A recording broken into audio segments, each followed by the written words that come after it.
Hello friends, welcome back to Vishesh classes. तो जो हमारी ये सीरीज चल रहा है आईसीटी की प्रीवियस ईयर क्वेश्चन की, आज हम 20 जून 2019 शिफ्ट 1 और शिफ्ट 2 दोनों डिस्कस करेंगे, that is morning shift and evening shift.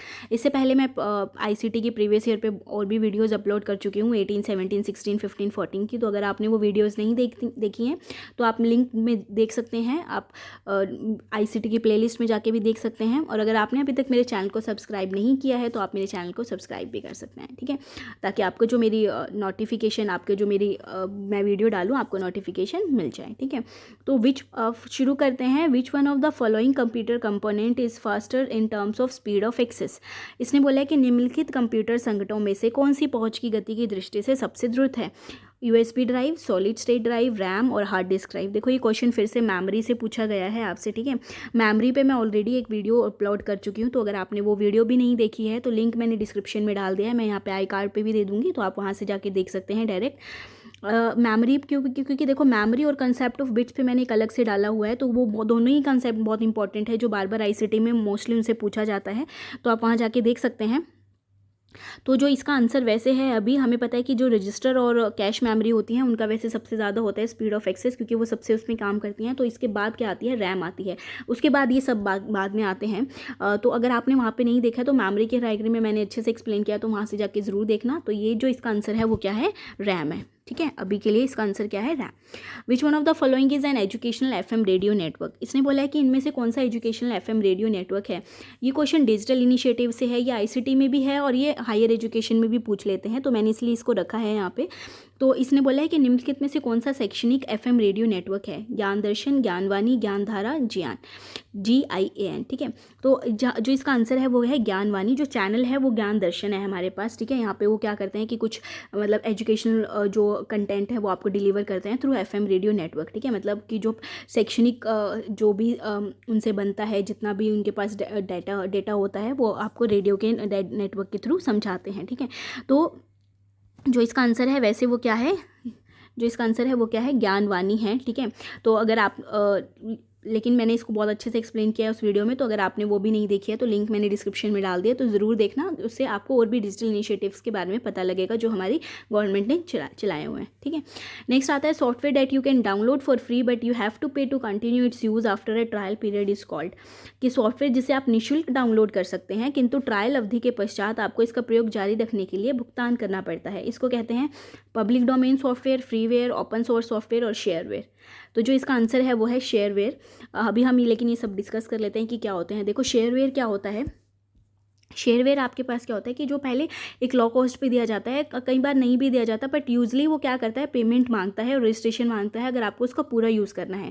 मतलब कॉपीज़ डिस्ट्रीब्यूट होती हैं ट्रायल बेसिस पे, मतलब कि आप ट्रायल अवधि के लिए उसको ले सकते हैं, उसकी कॉपीज़ आपको मिल जाएंगी, पर आपको क्या है कि आप टेस्ट कर सकते हो वहाँ से सॉफ्टवेयर को और देख सकते हो कि जो आप चाहते थे वही है कि नहीं है, और डिसाइड कर सकते हो कि आपको ये लेना है कि नहीं लेना है, ठीक है। तो शेयरवेयर सिंपल है। और फ्रीवेयर जो आता है वो डिस्ट्रीब्यूट होता है मिनिमल कॉस्ट पे, या फिर कुछ नहीं होता, मतलब कि फ्री होता है वो, पर इसमें क्या होता है कि ये स्मॉल यूटिलिटीज़ और इनकम्प्लीट प्रोग्राम होते हैं जो ऑथर रिलीज़ करते हैं अपने पोटेंशियल बेनिफिट के लिए, ठीक है, विदाउट एनी सपोर्ट। जो पब्लिक डोमेन सॉफ्टवेयर है वो कॉपीराइटेड नहीं होता, ठीक है। ये मतलब अब पब्लिक वाले जो होते हैं बिना किसी कंडीशंस के या बिना किसी उसके आपको रिलीज मिल जाते हैं, और आप उसको बिना उसके यूज़ कर सकते हो, मतलब किसी भी रिस्ट्रिक्शन के कोई वो नहीं है, क्योंकि ये पब्लिकली फ्री है, ठीक है। तो आई होप आपको क्लियर हुआ होगा। तो जो इसका आंसर है वो क्या है, जो इसका आंसर है वो क्या है, शेयरवेयर, ठीक है।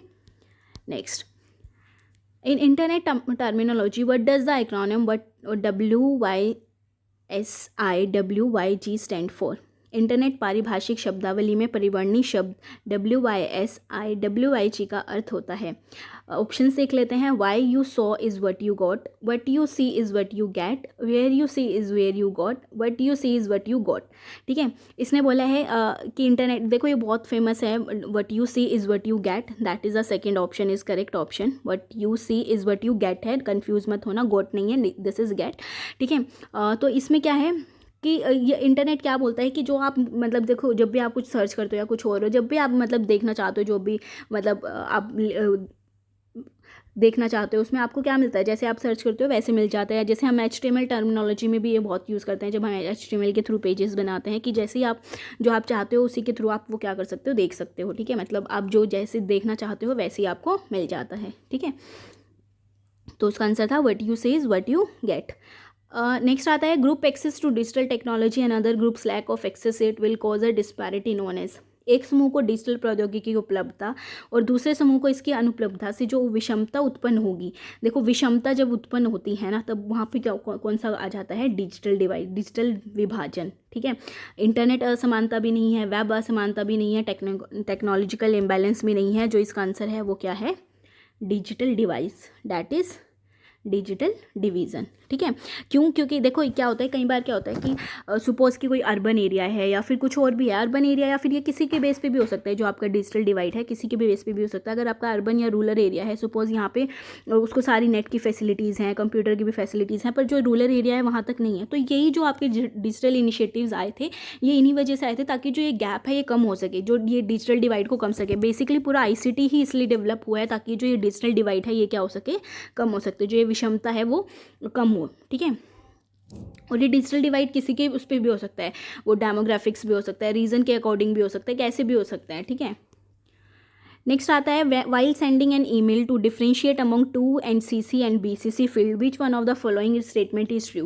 कि बोल रहा है कि जब हम ईमेल भेजते हैं तो 2 CC और BCC फील्ड में, तो इनमें से कौन सी स्टेटमेंट ट्रू है। 2 CC और BCC फील्ड से बहुत बार क्वेश्चन आया, तो इसको अच्छे कंसेप्ट को अच्छे से समझ लेना, बहुत बार क्वेश्चन आया और बहुत बार रिपीट हुआ है। ठीक है, तो जो इसने बोला कि recipients in 2 field can see the email address that are on BCC and CC field. देखो एक चीज़ मैं पहले क्लियर कर दूँ, हमारे पास जो मेल के लिए 3 फील्ड होते हैं। ठीक है, 2 CC और BCC। CC होता है कार्बन कॉपी, मतलब जिसमें अगर आप यहाँ पे जो एड्रेस डालोगे वो उसको भी जाएगा, BCC में भी जाएगा, पर जो BCC वाले एड्रेस है ना वो कोई भी नहीं देख सकता। सपोज मैंने यहाँ पे डाला है D जिंदल 18, ठीक है, D जिंदल 18, या फिर एक डाल दिया विशेष क्लासेस का। ठीक है, तो अब उसमें क्या है कि इवन दिव्या को भी नहीं पता होगा कि विशेष क्लासेस को क्या गया है, मेल गया है, मतलब BCC वाले कोई भी नहीं देख सकता। ठीक है, बट BCC वाले 2 और CC वाले देख सकता है। मतलब जो BCC, अगर दिव्या को पता है कि CC और 2 वाले में कौन कौन से गए हैं। ठीक है, मतलब 2 और CC वाले सब देख सकते हैं, पर जहाँ पे भी ये आ गया ना कि कोई BCC फील्ड के एड्रेस देख सकता है तो वो वहीं पे गलत, ये ऑप्शन ध्यान रखना। ठीक है, तो जो इसने बोला कि जो 2 हैं वो BCC वाले देख सकते हैं, गलत। अब इसने बोला कि जो रेसिपिएंट्स हैं वो किसका एड्रेस देख सकते हैं, 2 and BCC का, ये भी गलत। Recipients in BCC field can see the email address that are in 2 and CC field, ये ठीक है, क्योंकि इसने अभी बोला है कि जो 2 और CC फील्ड वाले हैं वो सारे देख सकते हैं, तो BCC वाला भी उसको देख सकता है। तो जो ऑप्शन 3 है दैट इज़ करेक्ट। हम हिंदी में देख लेते हैं कि एक ईमेल भेजने के समय फील्डों में विभेद करने के संबंध में निम्नलिखित कथनों में से कौन सा सही है। 2 फील्ड में प्राप्तकर्ता BCC और CC फील्डों में विद्यमान ईमेल पतों को देख सकता है। वैसे हमें इसका आंसर तो पता ही लग ही गया है कि क्या है, इसका आंसर क्या है, 3 है आपके पास। क्यों, क्योंकि क्या है, देखो इसने क्या बोला है कि जो 2, मैंने आपको बताया 2 और CC और BCC जो फील्ड हैं उसमें क्या होगा कि जो 2 और CC वाले हैं वो ये तीनों ही देख सकते हैं। ठीक है, पर जो BCC वाला है, BCC में चाहे कितने भी हों वो कोई भी नहीं देख सकता। ठीक है, इवन BCC को भी नहीं पता होगा कि उसके अलावा और किसको गया है अगर वो BCC फील्ड में है, पर BCC किसको देख सकता है, CC वालों को भी और 2 वालों को भी। ठीक है, तो ये कंसेप्ट अगर नहीं आ रहा है तो रिपीट करके समझना कि क्या बोल रही हूँ। ठीक है, अगर फिर भी कोई डाउट है तो आप मुझे कमेंट बॉक्स में बता सकते हैं। ठीक है, नेक्स्ट हम चलते हैं 20 जून इवनिंग शिफ्ट की तरफ, ICT। ठीक है, कि with respect to computer which one of the following describes phishing. इसने बोला है कि इसमें से फिशिंग कौन अच्छे से डिस्क्राइब कर रहा है, कि a malicious program installed on a system that states conceal to avoid detection, a method of bypassing normal authentication procedure over a connection to a network, a type of unsolicited bulk email of identical messages sent to numerous recipients, an attempt to acquire sensitive information for malicious reason by masquerading as a trustworthy entity। कि computer के संदर्भ में निम्नलिखित में से कौन सा fishing को सर्वाधिक अच्छे तरीके से व्याख्यायित करता है। किसी सिस्टम पर संस्थापित एक दुर्भावनायुक्त प्रोग्राम जो पहचानने से बचने के लिए गुम पड़ा रहता है, किसी नेटवर्क से किसी कनेक्शन पर सामान्य प्रमाणीकरण परिकरणों को बाईपास करने की विधि, अनेक प्रवृत्तियों के भेजे गए संदेशों का एक प्रकार अपरिचित लोकथोक ईमेल, और एक विश्वसनीय व्यक्ति के रूप में छंद वेश बनाकर दुर्भाव से संवेदनशील जानकारी हासिल करने का प्रयास। तो जो इसका आंसर है दैट इज़ डी है एन अटेम्प्ट टू एक्वायर, मतलब कि फ़िशिंग से क्या होता है कि आपका जो लैपटॉप में जो भी सेंसिटिव इन्फॉर्मेशन है वो किसी भी मतलब के रीज़न की वजह से वो ले लेता है और किसी को भेज देता है। मतलब कि सपोज़ कि किसी ने मेरी आईडी हैक कर ली, तो वो मतलब या फिर कुछ भी वो फ़िशिंग अटैक किया है किसी ने मेरे उस पर, तो उसने मेरे से इंपॉर्टेंट इन्फॉर्मेशन ली और किसी और को भेज दी, ठीक है। तो ये सब किस में होता है, फ़िशिंग में। तो अगर हम हिंदी में देखें तो इसका क्या है कि एक जो आपका विश्वसनीय व्यक्ति है वो वैसा ट्रीट करता है, ठीक है, और आपकी क्या करता है, संवेदनशील जानकारी हासिल करने का आपसे प्रयास करता है, ठीक है।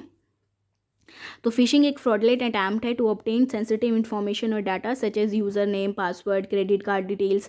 मतलब जैसे आजकल ये बहुत फेसबुक पे भी चला हुआ है कि आपकी आइडेंटिटी, आपकी आईडी हैक कर लेते हैं, आपकी आइडेंटिटी करके आपके फ्रेंड्स को मैसेजेस करते हैं कि, तो मतलब हमें अवेयर रहना चाहिए इन जैसी चीज़ों से और अपने पासवर्ड डेली मतलब अपडेट करते रहने चाहिए। तो ये सब मतलब क्योंकि साइबर क्राइम बहुत बढ़ रहा है हमारे देश में, तो इन सब चीज़ों का ध्यान, आप अपना OTP किसी से शेयर ना करें। तो ये सब गवर्नमेंट भी स्कीम चलाती है, जब भी आप अगर देखते हो तो फ़ोन भी करते हो किसी को तब भी बोलते हैं वो, तो इन चीज़ों का ध्यान रखें, ठीक है। तो ये जो अटैक ऐसा होता है कि कोई आपके मतलब आपसे जो ऐसे बात कर रहा है कि जो आपका ट्रस्ट वर्दी है, जो आपका जिस पे आप विश्वास करते हो वो है, तो वो क्या कहते हैं, उसको हम फिशिंग बोलते हैं। तभी ये अटैक पकड़े नहीं जाते, ठीक है, बहुत कम पकड़े जाते हैं, ठीक है, क्योंकि पता नहीं होता कि किसने कैसे किया है।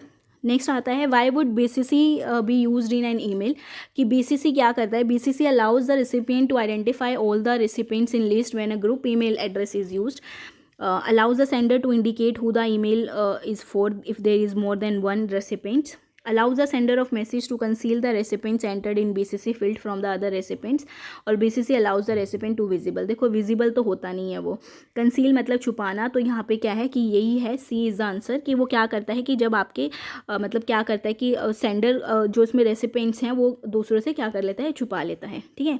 ईमेल में BCC का प्रयोग क्यों किया जाता है, कि इसका जो आंसर है वो हमने अभी देखा कि क्या है, C, कि जब किसी मैसेज का प्रेषक BCC के प्रयोग से BCC फील्ड में प्रविष्ट प्रेषित की पहचान अन्य प्रेषितों से छुपा सकता है। मतलब 2 और CC वालों को पता नहीं होगा कि क्या चल रहा है, 2 और CC वालों को पता नहीं होगा कि BCC वाले फील्ड में क्या गया है, या फिर BCC वालों को खुद भी नहीं पता होगा कि उनके अलावा और किसको गई है। अगर BCC फील्ड में और हैं, एक से ज़्यादा हैं, पर BCC वालों को पता है कि 2 और CC में कौन सी गई हैं, ठीक है। नेक्स्ट आता है computer network which is used with in a building is called. Computer network जो बिल्डिंग के अंदर ही यूज़ होता है उसको क्या बोलते हैं, वैन, मैन, लैन या सैन। किसी भवन के अंदर लगाए जाने वाला कंप्यूटर नेटवर्क है वैन, मैन, लैन या सैन, ठीक है। तो इसका आंसर जो है वो है लैन। मतलब वैन क्या होता है, एक टिपिकली लार्ज एरिया होता है, ठीक है, जैसे कॉन्टिनेंट, स्टेट और किसी कंट्री पे, ठीक है। और जो लैन है वो क्या करता है, एक स्मॉल एरिया कनेक्ट करता है। लैन क्या करता है, कनेक्ट करता है computer with in a small and specific area, जैसे हम बिल्डिंग बोल सकते हैं, ठीक है। और एक मैन भी होता है, मैन उसमें क्या करता है कि एक स्पेसिफिक टाउन या सिटी को कवर करता है। मतलब ये लैन से ज़्यादा एरिया कवर करता है पर वैन से कम, ठीक है। Van is wide area network, man is metropolitan area network, ठीक है। नेक्स्ट आता है विच one of the following is an example of proprietary system software, Linux, Microsoft internet explorer, Microsoft office, Windows. निम्नलिखित में से कौन सा प्रोप्राइटरी सिस्टम सॉफ्टवेयर का उदाहरण है, तो जो इसमें से है वो क्या है, Linux, Microsoft office, Microsoft internet explorer, Windows. तो जो इसका आंसर है वो है विंडोज़।